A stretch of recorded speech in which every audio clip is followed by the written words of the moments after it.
해작사함까지 보유하게 되면 우리 해군의 전투력은 비약적으로 너무도 강력하게 되어 대한민국의 전체 군사력 수치는 그야말로 비정상적인 수준으로 높아지게 됩니다.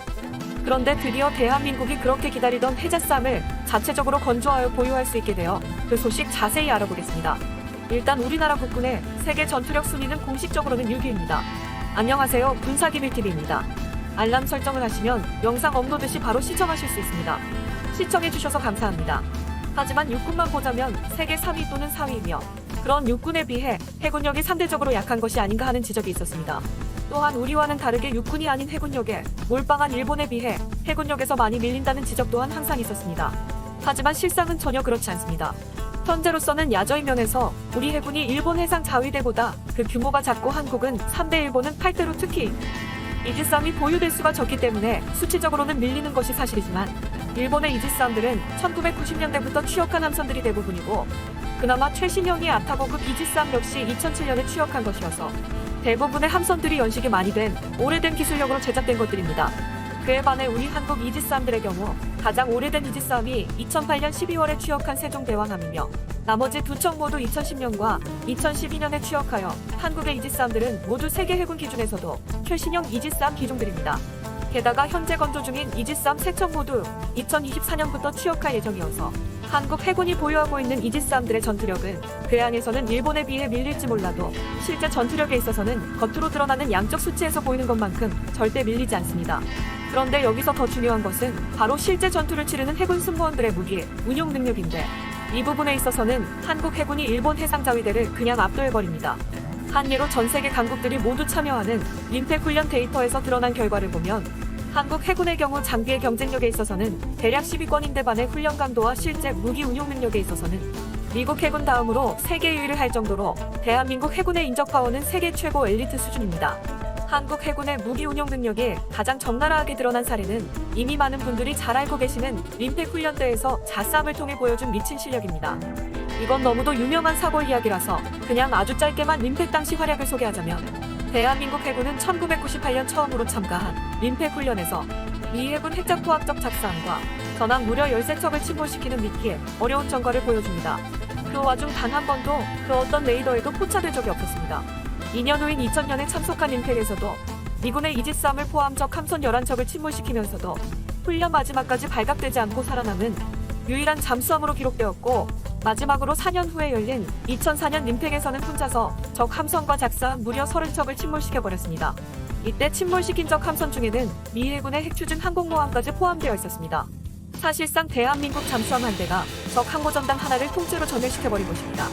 그리고 이때 침몰하는 미 해군 항공모함을 돕기 위해 일본 해상자위대는 급하게 구축함 4척을 투입시켰는데 우리 해군은 그마저도 차례대로 모두 침몰시켜버렸습니다.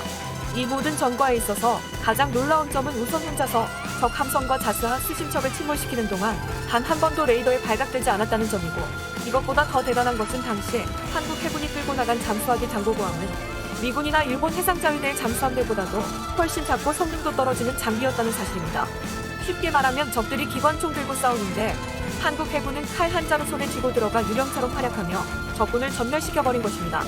물론 이것은 훈련이었기 때문에 실제 전투가 벌어졌을 때와는 다소 그 결과에 있어 차이가 분명히 있을 것입니다만 중요한 것은 한국 군사력의 진짜 무서운 저력은 장비가 아닌 바로 그 장비를 운용하는 사람들이라는 점입니다.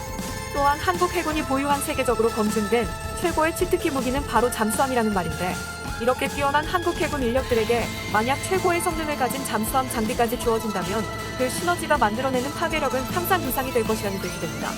저제는 물론 장비가 중요하지만 이게 스타라고 보고 한쪽에는 아마추어들 100명이 있고 우리 쪽에는 이묘한 클론이 10명 있다고 가정하면 그 결과가 어렵지 않게 상상될 것입니다. 잠수함 중 가장 높은 성능과 파괴력을 가진 장비는 바로 해자스함입니다. 한국이 해자스함을 가지게 되면 한국은 과거 임진왜란 때 이순신 장군이 마치 한편의 만화처럼 아무도 믿지 않은 진짜 황당한 거짓말 구라처럼 바다를 완벽하게 자아했던 것처럼 한국 해군은 해전에 있어 세계에서 가장 무서운 군대가 되어버립니다. 그래서 한국 해군은 아주 오랫동안 핵잠수함을 보유하기 위해 노력을 해왔지만 이게 핵이 포함된 미각화 전략 무기이기 때문에 그동안 미뤄지고 보류되며 현재까지는 디젤 잠수함만 총 18척 보유하고 있는 상황이었습니다.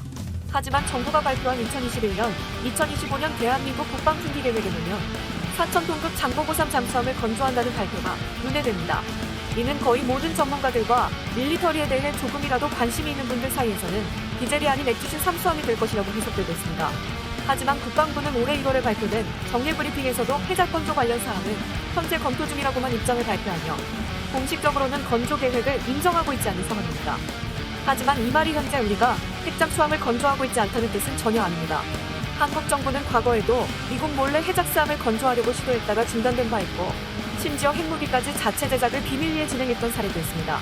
핵무기 개발 관련 정보는 반드시 필요한 경우가 아니라면 마지막 순간까지 그 개발 사실을 비밀로 유지하여 불필요하게 주변국들에 자극하지 않도록 해야 하는 아주 민감한 사안입니다. 그래서 실제로 핵잠수함을 지금 개발하고 있다고 하더라도 마지막 순간까지 그 사실을 부정하고 공개하지 않을 확률이 높습니다. 한국의 자체 핵잠 건조에 있어 최대 걸림돌은 기술력이 아닙니다. 해자 거즈의 최소 기준 규모가 되는 4,000톤급 잠수함을 건조할 수 있는 충분한 기술력을 이미 한국은 보유하고 있고 또한 핵무기 제작보다도 어려운 삼수함용 핵추진 엔진 제작 기술에 있어서도 한국은 이미 전 세계에서 최고로 손꼽히는 핵 관련 전문 기술 보유 국가로서 현재 세계에서 미국을 제외하고 있죠. 5세대 원자력 발전소 기술을 보유하고 있는 국가는 대한민국이 유일할 정도로 한국은 현재 핵무기 제조는 물론이고 해작수함 제작에 들어가는 모든 기술력을 이미 넘치도록 확보하고 있는 상황입니다. 여기서 유일하게 발목을 잡는 것이 바로 미국과의 협정입니다. 미국은 한국에서 심수함을 보유하여 한국의 해군력이 너무 강력해지는 것을 원치 않습니다. 현재 디젤 잠수함 전력으로도 미국을 위해 동해와 서해에서 중국을 견제하는 용도로 충분한데 액상을 갖게 되면 한국 해군은 이제 동해와 서해를 넘어 전 세계 어디로든 가서 전쟁을 치를 수 있게 되기 때문에 핵무기와 함께 한국의 핵잠수함 자체 제작은 한국에게 채워져 있는 마지막 안보, 족쇄로 남아있는 상황입니다. 이 봉인이 풀려버리면 대한민국 국군의 전투력은 더 이상 미국도 통제하기 어려울 정도로 강해지기 때문에 미국은 물론 주변국 아무도 그걸 원하지 않습니다. 아마도 우리 국방부는 현재 핵잠을 비밀리에 이미 건조 중에 있다고 보고 있으며 핵잠 운용의 마지막 퍼즐인 핵연료인 전홍축우라늄 확보 문제만 미국의 승인으로 풀리게 되면 그때는 바로 전력 배치가 가능할 것도 같은데 그게 아주 가까운 시일 내 현실이 될 확률이 매우 높은 이유가 최근 생겼습니다. 얼마 전 북한에서 해작수함 설계가 끝난다는 발표를 했기 때문입니다. 그렇게 되면 북한의 핵잠수함은 잠수함 발사 미사일인 SLBM을 탑재한 채로 태평양으로 나가 미국 본토를 핵미사일로 공격할 수 있게 됩니다. 트럼프 시절 미국 방부가 한국의 현무탄두 제한을 풀어준 이유가 북한이 지하시설 파괴를 위한 벙커버스터로서의 현무의 역할 때문이었던 것처럼 북한이 핵잠 개발 발표의 안보에 커다란 구멍이 생겨버린 미국의 입장에서는 아주 당연하게 한국 해군을 해작으로 무장하여 이를 막으려고 하는 수순으로 발전될 확률이 매우 높은 상황입니다. 따라서 한국의 핵잠 건조 및 무장은 그 공식적인 공개 시기가 문제일 뿐 개인적으로는 기정사실로 보고 있습니다. 그리고 만약 한국 해군이 핵잠으로 무장을 하게 되면 전력상 가장 당황하게 되는 것은 북한이 아닌 바로 일본이 됩니다. 한국과의 전력에 있어 거의 유일하게 기댈 수 있는 부분이 바로 해군력이었는데 한국이 해작으로 무장으로 해버리면 한국과 일본 사이 전쟁이 터질 때 하늘 위에서 비처럼 쏟아지는 현무 강철비 지옥에 더해 보이지도 않은 동해 바다 깊은 곳에서 세계 최고 잠수함 운용 엘리트들이 세계 최고 잠수함 무기를 이용해 들어오는 공격에 일본 해군은 과거 임진왜란 때의 이순신 장군을 떠올리게 되는 해전 지옥을 겪어야만 하기 때문입니다. 세계 최고 능력을 가진 대한민국의 해군 엘리트들이 드디어 그들에게 어울리는 핵잠으로 무장하여 세계 어디에 내봐도 밀리지 않는 자랑스러운 우리 육군처럼 500년 전과 같이 명실공히 세계에서 가장 무서운 해군으로 다시 한번 거듭나기를 기대합니다.